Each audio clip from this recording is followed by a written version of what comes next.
Pedro Sánchez cada vez más acorralado, nervioso, y hoy estaba en el Congreso, ahora lo repasaremos, porque ha sido una sesión para la historia. Pero es que también tenemos muchísima información respecto a la mafia de la PSOE y, sobre todo, en este caso, a relación con Santos Cerdán. La primera de ellas es que Santos Cerdán vive desde el año 2018 en un ático de 150 metros que paga, o casualidad, una empresa relacionada con la trama. Claro, uno diría, bueno, pues esta noticia sí, pues ya ves tú. Hombre, que menos que viva en una casa, en fin, que esté bien. Sí, pero si recordamos lo que decía don José Luis Ábalos hace un año aproximadamente, cuando empezaba a conceder entrevistas tras destaparse lo que llamaron el caso Koldo, que eso ya se ha quedado en nada. Ya, seguir a estas alturas diciendo caso Koldo, pues en fin. Entonces llama uno poderosamente la atención. ¿Por qué? Porque podemos entender por dónde van a ir los tiros. Recordamos lo que decía el exministro. ¿Usted se ha llevado comisiones, sí o no? No, en absoluto, perdone. Es que además me importa eso mucho. Porque si algo yo no he hecho es lucrarme. ¿Usted no se ha lucrado? No, yo no me he comprado ningún piso en Chamberí, que vale más de 1 millón. Yo tengo el mismo piso en Valencia desde el año 87. Por lo tanto, yo no me he lucrado en absoluto. Yo no tengo un piso que vale más de 1 millón en Chamberí. Claro, cuando lo dijo, pues nada. Pero en estos mensajes que se lanzan entre ellos, claro, Cerdán lo escucharía y diría, eso soy yo. El del piso en más de 1 millón en Chamberí, ese soy yo. Claro, aquí hay una cosa que es evidente, y es que todo lo que estamos conociendo y lo que está consiguiendo la UCO es a través de esos dispositivos de Koldo y quién sabe si de Ábalos. Contábamos aquí ese registro en la casa de don José Luis Ábalos, que hombre, 1 año y medio después. Pues claro, la pregunta es, 1 año y medio después, y lo decíamos, ¿qué es lo que quiere Ábalos que encuentre la UCO? Hoy hay una noticia que es lo más divertido, siempre suele ser estas cosas de don José Luis con, en fin, el amor, pues ¿qué le vamos a hacer? Entonces, aparecía en las noticias que la Guardia Civil había rescatado 34 dispositivos en ese registro y que una mujer estaba intentando, una señora que según don José Luis iba a limpiar la casa, pues, en fin, pues cada uno pues, tiene los amores que considera oportuno, que estaba escondiendo un USB. Que estos muchos han dicho, mira, te han pillado. Bueno, la pregunta es, ¿te han pillado? ¿O esto es montar el numerito para hacer, bueno, venga, que parezca que yo no estoy colaborando? Porque ya me dirán ustedes, don José Luis será muchas cosas, pero tonto no. Y que 1 año y medio después, o casualidad, digas, uy, ¿cómo? ¿Que viene la Guardia Civil? ¡Qué sorpresa! ¿Quién lo iba a imaginar? Ay, señores agentes, por favor, no miren en esos cajones. Y, uy, que se llevan los discos duros y el pendrive. Esta es la clave del asunto. Y hay que leerlo así. Y yo no voy a ser el que pague todo esto. 18 años de cárcel, hombre, pues no me hace mucha gracia. Igual que Koldo, igual que Aldama, que fue el que empezó con todo este asunto. Y ahora entendemos por qué don José Luis Ábalos decía, yo no tengo un piso en Chamberí. Pero es que además sobre Santos Cerdán, ahora lo conectaremos con Miguel Ángel Pérez, porque hay informaciones muy importantes respecto a la financiación ilegal. Pero también conocemos que la UCO ha encontrado una escritura privada en la cual lo que podemos saber es que Cerdán era dueño del 45% de la constructora que recibió obras millonarias del gobierno socialista de Navarra. ¿Se acuerdan ustedes que Chivite lloraba? No lloraba de pena, lloraba de miedo. En ese documento hallado por la Guardia Civil, pues lo que revelan es que el número 3 de la PSOE, Santos Cerdán, era propietario de prácticamente la mitad de Servinavar 2000 SL. En concreto, esa evidencia que se ha encontrado estaba firmada por Joseba Anson Alonso y Santos Cerdán León. En este documento, el primero transfiere al segundo 1.350 participaciones sociales de las 3.000 que constituyen la sociedad. Esto está fechado el día 1 de junio de 2016. Claro, entendemos por qué Chivite llora. Hombre, y tanto. Y más que vas a llorar, Chivite. Porque está al caer. La UCO, de hecho, ya está investigando la fortuna de Santos Cerdán. Esto es lo primero que han encontrado, pero imagínense lo que hay. Y por supuesto, dicen un momento, que es que aquí está el gobierno de Navarra. De Chivite. También se están preparando informes sobre Armengol. Ángel Víctor Torres, También tenemos el caso Air Europa, no hay que olvidarlo. Y, por supuesto, pues el de Santos Cerdán, que esto ha sido el principio. Pero vamos con otra parte que se deslizaba de ese informe publicado por la UCO, en este caso, la financiación ilegal de la PSOE y el papel de José Luis Rodríguez Zapatero en toda esta historia. De él, de José Bono y de Pepiño Blanco. Pues bueno, como publica hoy Libertad Digital, Miguel Ángel Pérez, el delito de financiación ilegal del PSOE sobrevuela ese informe de la UCO, que ya saben que son mordidas en obras públicas, repartos de dinero y, como ha desvelado la propia UCO, pues bueno, un lenguaje en clave como, por ejemplo, el impuesto. ¿El impuesto qué era? Pues no lo sabemos, pero presuntamente, ¿cómo llamaban los miembros de la mafia la parte que tenían que destinar a la financiación ilegal de la PSOE? Bueno, pues lo que sabemos es que ese informe ya apunta por dos vías. Está el caso Venezuela, el caso del impuesto, pero es que también la UCO ha interceptado conversaciones en las que Koldo denuncia ante Santos Cerdán una vía paralela en la que estaría ¿quién? Pepe Blanco e Isabel Pardo de Vera, la hermana de Ana Pardo de Vera. La de no te metas con mi hermana. Bueno, pero meternos no, pero la van a meter en la cárcel. Ana, esto tienes que ir asumiéndolo. Ya saben que Pepe Blanco, ¿quién es? Es el hombre de José Luis Rodríguez Zapatero. Está el gran jefe, que es Zapatero. Pepe Blanco era, digamos, su ábalos. Es verdad, pues bueno, pues que Pepe Blanco no es tonto, no lo es. Y ha estado pues siempre en un segundo plano haciendo sus asuntos. Ahora está con el rollo de la consultora Acento, que está Alfonso Alonso del Partido Popular, y el Partido Popular ni lo expulsa, ni lo repudia, nada. Y está el hijo de González Pons. Y ahí están hoy en el Congreso diciendo: es que Sánchez, qué mafioso eres. ¿Qué hace González Pons a esta hora en el Partido Popular? Que alguien nos lo explique. Pues claro, aquí, ay, qué horror, qué horror. Bueno, ustedes tienen miembros ahí metidos en la cloaca de la mafia socialista. Pues si, no sé, quieren hacer algo, Ya sé que esto es mucho pedir, pero por si quieren hacer algo. Claro, Pepe Blanco, como digo, es el hombre de Zapatero. Todos estos vínculos con Venezuela por parte de José Luis Rodríguez Zapatero, siempre nos hemos preguntado, oye, ¿por qué? ¿Qué hay detrás? Estas fortunas inexplicables.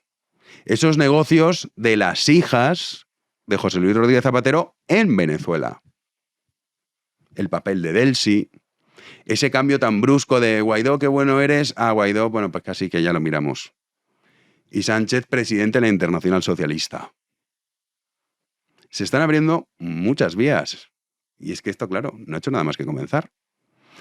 El que lo sabe y el que teme que esto lo acabe arrasando, ojalá sea así, porque ojalá esto se lleve a toda la PSOE, a toda la mafia, porque hay que limpiarla entera. No vale con quitar al tonto que está ahora, que por su culpa está saliendo todo, que es Sánchez, y poner a otro que lo haga un poco mejor. Este es García Page, que hoy estaba en Herrera en COPE y decía: si es que esto pinta fatal. ¿Puede dimitir? La pregunta es si puede. Formalmente ya sé que sí. ¿Puede? Yo creo que las cosas que más le preocupan a él ni siquiera están hoy en los periódicos. Las cosas que más les preocupan a él y a su entorno no están en los periódicos. Efectivamente, García Page. Lo peor todavía no ha llegado. Queda muchísimo, pero muchísimo. Uno de los periodistas que está trabajando incansablemente sobre todo este asunto es nuestro querido Miguel Ángel Pérez, al que ya saludamos. ¿Qué tal, Miguel Ángel? ¿Cómo estás? Muy bien, Jano. Encantado de estar contigo y con vosotros.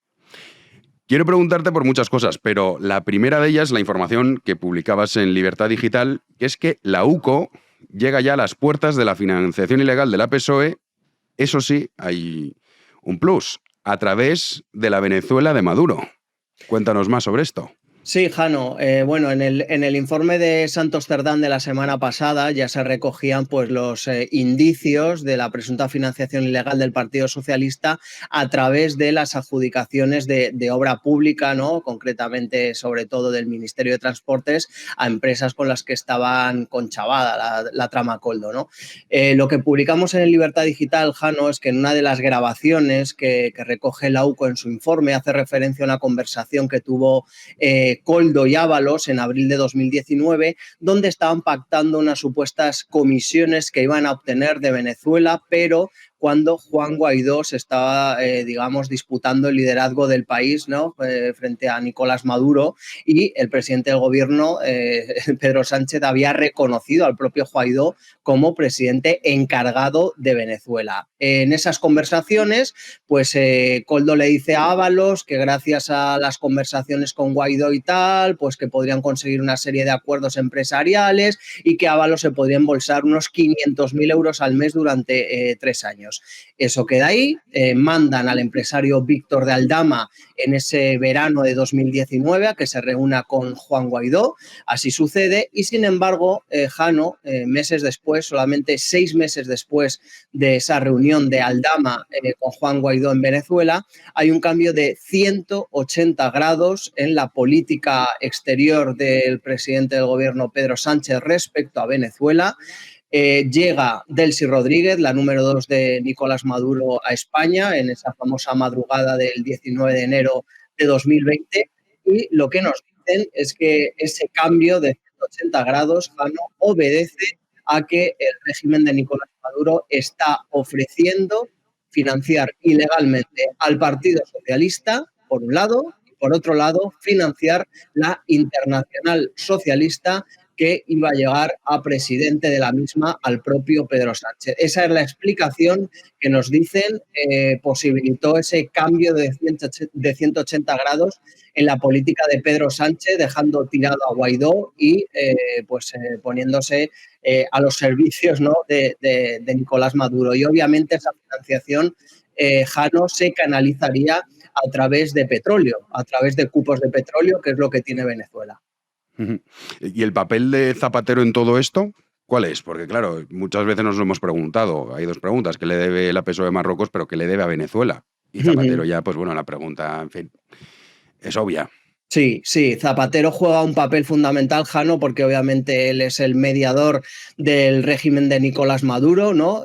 Convence a Pedro Sánchez que tiene que ponerse al lado de Nicolás Maduro, y va más allá, porque nosotros desvelamos en Libertad Digital que el famoso sobre del empresario Víctor de Aldama, que esconde cupos de petróleo por valor de 250 millones de dólares para financiar la Internacional Socialista que hizo presidente a Pedro Sánchez, pues todos esos fondos se canalizaron a través de una cuenta bancaria de un testaferro de José Luis Rodríguez Zapatero, a través de unas cuentas bancarias que acaban en Rusia, esos fondos, y ahí se canalizó todo el dinero para financiar la Internacional Socialista, que al final hizo presidente a Pedro Sánchez en noviembre de 2022 sin que se presentaran más candidatos. Bueno, veremos un futuro informe de la UCO sobre Zapatero, porque publicabas hace 2 días que la UCO preparaba 4 nuevos informes. Sí. Armengol, Torres, el patrimonio de Cerdán y el de Ir Europa. Sobre Cerdán, que ahora te preguntaré, hemos conocido hace nada que la UCO ya ha pedido al Supremo que Hacienda analice las cuentas de Santos Cerdán y sus bienes en el extranjero. Pero sobre Zapatero, ¿veremos algún informe? Bueno, la verdad es que todavía yo creo que es pronto.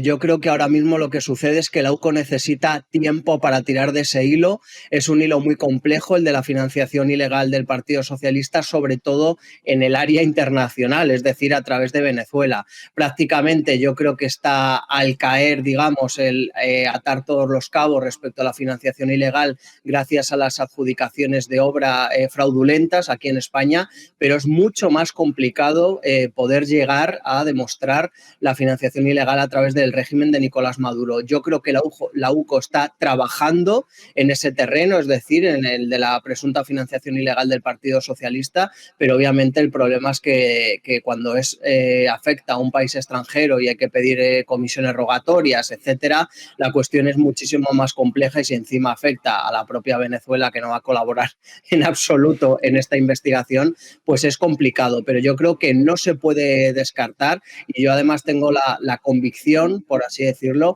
que si Pedro Sánchez acaba cayendo por toda esta corrupción, José Luis Rodríguez Zapatero también tendría que caer, porque están íntimamente ligados, ya no solamente en lo político, sino también yo creo que en la presunta corrupción y en todos estos negocios que no sabemos si están al margen de la ley o no, pero desde luego están los dos muy unidos al respecto.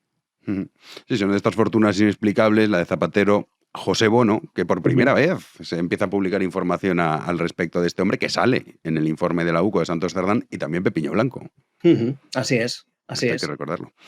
Sobre estos informes que publicabas en Libertad Digital, que preparan 4 nuevos informes, la UCO, está Armengol, Ángel Víctor Torres, el patrimonio de Cerdán y el caso Europa, que también nos hemos olvidado de esto, que es un escándalo espectacular. Sí, la verdad es que esos 4 informes ya están en elaboración. Hay que decir, por ejemplo, que el de, yo creo que los 3 primeros, es decir, Ángel Víctor Torres, Armengol y el patrimonio de Santos Cerdán, no los vamos a tener hasta después del verano o el otoño, porque obviamente la UCO necesita tiempo para seguir avanzando en ellos.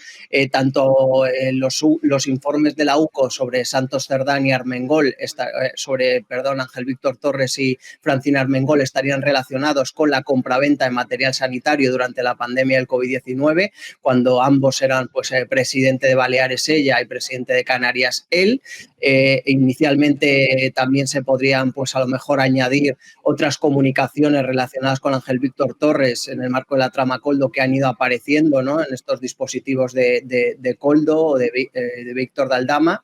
Luego, respecto al patrimonio de Santos Cerdán, yo creo que eso ya está marchando, está avanzado, pero tampoco creo que vaya a dar tiempo a que salga absolutamente nada antes del verano, ¿no? Porque obviamente ahora tienen que pedir mandamientos judiciales a todos los bancos, a las cuentas bancarias de donde tenía cuentas Santos Cerdán, sus depósitos, etcétera, y eso lleva su tiempo, que los bancos contesten y luego confeccionar el correspondiente informe. Respecto al de Europa, ese yo creo que sí que está prácticamente finalizado, pero el problema es que la Audiencia Provincial de Madrid dijo al juez Peinado que él a día de hoy no podía llegar el caso de Europa, con lo cual habría que esperar a que otra asociación, creo que ya han presentado por ahí otra querella, recayera en otro juez, y ese juez que investigara Europa, pues ahí ya la UCO podría presentar ese informe. Hoy hemos escuchado a García Paje con Carlos Herrera diciendo es que lo peor está por llegar. También recogía el periódico unas declaraciones de Coldo que decía que esto no había hecho nada más que comenzar. ¿Es esto cierto, Miguel Ángel? Yo creo que sí. Yo creo que lo peor está por llegar totalmente, porque al final lo que recoge el informe de la UCO es un informe al final muy preliminar respecto a Santos Cerdán, al Partido Socialista, y veremos las ramificaciones que tiene, ¿no? Porque al final ese informe lo único que ha recogido son mensajes, grabaciones interceptadas entre Santos Cerdán, Ábalos y Coldo, ¿no? Obviamente ahora toca profundizar toda la parte económica para cuantificar, por ejemplo, las comisiones que habrían cobrado toda esta gente y, por supuesto, la financiación ilegal del Partido Socialista. Ahí hay que ahondar. Yo no descarto que Leopoldo Puente no sé, en un tiempo prudencial pudiera llegar incluso a imputar al Partido Socialista, ¿no?, como persona jurídica por un delito de financiación ilegal, porque desde luego en el informe de la UCO se recogen muchos mensajes muy esclarecedores o ilustrativos, donde hablan de supuestas donaciones al partido, donde dicen este contrato si no lo sacamos adelante el más perjudicado va a ser el partido. Es decir, se está llamando a las puertas completamente de la financiación ilegal del Partido Socialista a nivel nacional, ¿no? Con lo cual habrá que estar muy atento a las próximas declaraciones de la semana que viene. Recordamos que declara tanto Santos Cerdán como Ábalos y Coldo, y en función de lo que digan no se podría descartar en un momento dado nuevas diligencias y que el magistrado del Tribunal Supremo Leopoldo Puente realizara nuevas imputaciones al respecto. La última, y ya te dejo, Miguel Ángel, pero es que hay tanto que contar. Y lo explicas también, pues claro. Hablabas de las declaraciones de la próxima semana, tanto de Ábalos como de Coldo. La sensación, no sé si tú lo compartes, es que, claro, han visto el camino de Aldama. Ha dicho, oye, aquí un momento, que yo no voy a 18 años de cárcel, a 3 si colaboro, pues hombre, hay una diferencia sustancial. ¿Qué crees que van a, digamos, ayudar a la justicia para que se sepa la verdad, o por el contrario van a intentar torpedearla? Pues yo creo que esa es la gran incógnita, Jano, que hay ahora mismo. Yo creo que el Partido Socialista tiene amarrado a Santos Cerdán. Yo creo que obviamente en esa reunión que tuvieron en Ferraz, cuando él decidió dejar la Secretaría de Organización, o le dijo Pedro Sánchez que la dejara, hicieron el paripé, etcétera, se cerró ahí un acuerdo para comprar el silencio de Santos Cerdán, pero otra cosa bien distinta es la que están ahora experimentando Ábalos y Coldo. Yo ya publiqué en Libertad Digital hace unas semanas que Ábalos no descartaba en un momento dado seguir el camino de Aldama. Y eso es claramente porque ve que según avanza la investigación, su horizonte penal y judicial está todavía más complicado. Hemos visto ya como varios medios de comunicación ya dejan caer que tanto Ábalos como Koldo están muy indignados con la situación que ha tenido lugar en las últimas semanas, cómo está su situación personal y que tienen ganas de hablar y que tienen grabaciones, que Koldo guarda grabaciones muy potentes y muy importantes y desde luego no deja de ser también muy sorprendente, Jano, pues lo comentábamos fuera de antena, ¿no? Que de repente después de una investigación que lleva en curso pues más de 1 año y pico se registre la casa de Ábalos y en la casa de Ábalos aparezcan ahí discos duros, pendrive, que Koldo García tuviera también sus grabaciones y sus dispositivos muy al alcance de la UCO. La verdad es que todo esto huele un poco extraño. Es verdad que oficialmente ellos no dicen que estén colaborando con la justicia, pero desde luego que 1 año y medio después de la investigación, que de repente ahora pues, se incaute tanta información en la casa de Ábalos, por lo menos es llamativo. Lo es, y además, sobre todo, Koldo, que ya va poco a poco deslizando, oye, que tengo más de 30.000 archivos, es una cosa espectacular, claro. Bueno, van a salir diciendo, sí, estamos colaborando un montón. No, pero en fin, Aldama creo que ha marcado el camino. Lo contaremos, estaremos atentos a tu cuenta de Twitter, tu cuenta de YouTube, Medidas Cautelares, el que no siga a Miguel Ángel en su canal, que lo haga, y por supuesto a Libertad Digital, donde publicas todas estas informaciones y exclusivas. Muchas gracias, Jano, y ya sabes que en cuanto pueda nos vemos ahí en el estudio. A ver si nos vemos pronto por aquí. Fuerte abrazo. Gracias, Miguel Ángel. Un abrazo fuerte, Jano. Pues esto es lo que cuenta Miguel Ángel Pérez y claro, es una cuestión fundamental. Y es que lo hemos dicho aquí y no nos cansamos de decirlo. Que Sánchez no es el jefe y que la trama no es Koldo, Santos Cerdán y Ábalos. No lo es. La UCO, eso sí, ya saben que Marlaska, cuando dijeron, oigan, que necesitamos un poco de ayuda, ¿podemos contratar a más personas? Dijo que no. Lo típico, de cuando alguien quiere que se sepa la verdad, pues te dedicas a machacar a la UCO, que en fin, no dan abasto. Pero la verdad se sabrá. Nosotros vamos ya a las noticias del día.